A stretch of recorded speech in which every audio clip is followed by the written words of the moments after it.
অঙ্কটি হচ্ছে 2 জন পুরুষ 3 জন বালকের সমান কাজ করে, 4 জন পুরুষ ও 10 জন বালক একটি কাজ একই দিনে করতে পারে। ওই কাজটি 6 জন পুরুষ ও 15 জন বালক কত দিনে করতে পারে? প্রিয় শিক্ষার্থী, অঙ্কটি বেশ জটিল, তবে আমরা কনভার্ট করে করে সহজে করে ফেলবো। দেখেন, আমরা যদি প্রথমে কনভার্ট করি, যে পুরুষ থেকে যদি বালকে কনভার্ট করি, তাহলে আমরা লিখতে পারবো যে 2 জন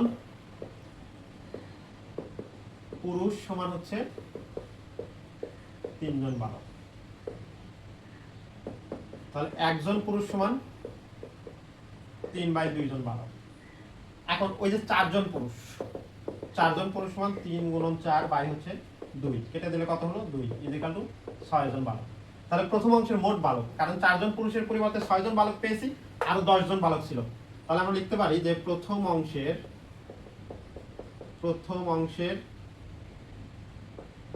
মোট বালক 6 + 10 ইকুয়াল টু 16 জন। প্রিয় শিক্ষার্থী, আবার আমরা কনভার্ট করবো, কারণ দ্বিতীয় অংশকেও বালকে নিয়ে যেতে হবে। তাহলে আমরা আবার এই লাইন থেকে যদি লিখি যে আবার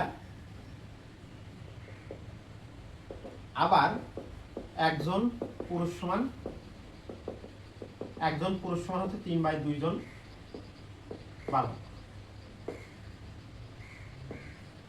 তাহলে এই যে শেষ অংশে কয়জন আছে? 6 জন পুরুষ।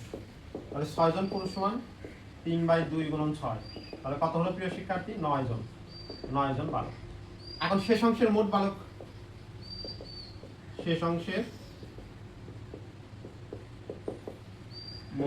বালক, এই 9 জন আর হচ্ছে 15 জন, কতজন হলো? 24 জন।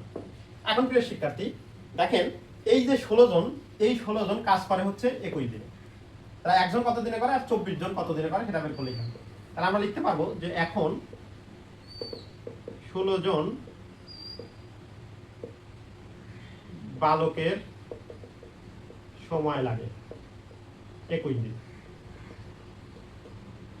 একজন বালকের সময় লাগবে বেশি দিন, 21 × 16, আর হচ্ছে 24 জন বালকের লাগবে কম দিন।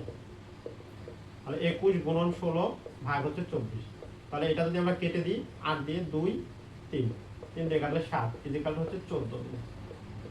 প্রিয় শিক্ষার্থী, আজকে এই পর্যন্তই। পরবর্তীতে আরো কোনো অঙ্ক নিয়ে উপস্থিত হয়ে যাবো।